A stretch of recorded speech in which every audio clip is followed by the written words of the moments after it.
Have you ever felt like you couldn't focus without coffee? Or didn't go to the gym because you don't feel energetic? Or putting off that creative project you always wanted to start just because you never reached the perfect state of mind to begin?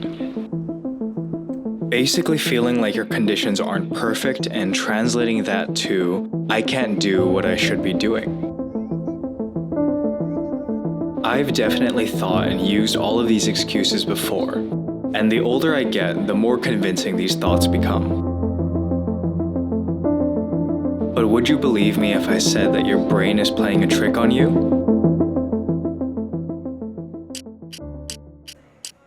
I always thought I needed to wait for the perfect moment to start pursuing my goals, and maybe you who clicked on this video may have thought like this as well. But recently my views have altered. Is there even a perfect time to start? Because the earlier you start, the more time you have to grow from it. In theory, the perfect time to start would be today. You might look like this before starting, but after 5 or 10 minutes, you might look like this.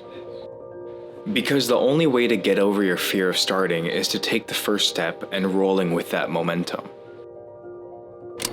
Now let me tell you about a war hero named Wilfred Owen, widely regarded as one of the greatest poets from World War I.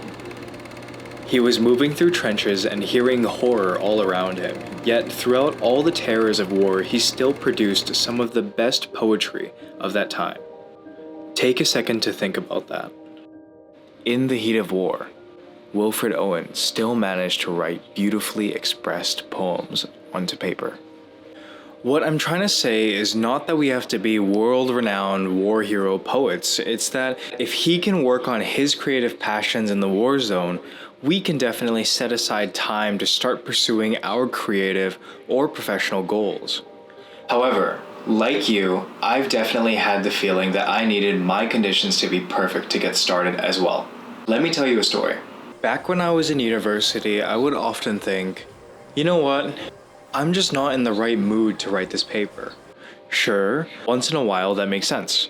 But if that's multiple times, you're simply avoiding the work and deep down you probably know it. Then the hand-in date is suddenly only 1 day away and I would spend a whole day, sometimes overnight, forcing myself to study and finish the assignment, which was always a stressful period.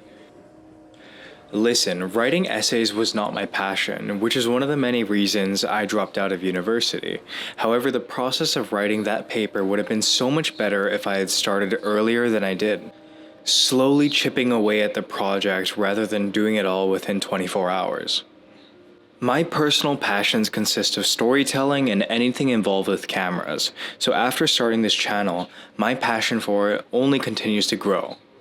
And how could I have known that my passions would grow if I never started? So if you have a passion or something you want to do, just start it and ride the momentum. Recently, I made 2 self-commitments and you can use them too. These have really helped me. 1. Baby steps. Whether it's 5 or 10 minutes a day, just commit to that baby step every day, which will eventually become bigger steps and longer strides. 2. Ride the momentum. Starting is always the most intimidating thing, so once you start, keep going. Okay, let me make this clear. There will be days where you feel unmotivated or uninspired, but the important thing is that you show up for your goals every single day.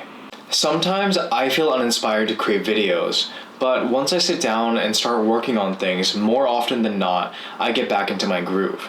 Chances are I've utilized this exact method while creating this video you're currently watching. And none of what we just talked about in this video would have ever have happened if I kept waiting for the perfect moment to start. The final takeaway is just start.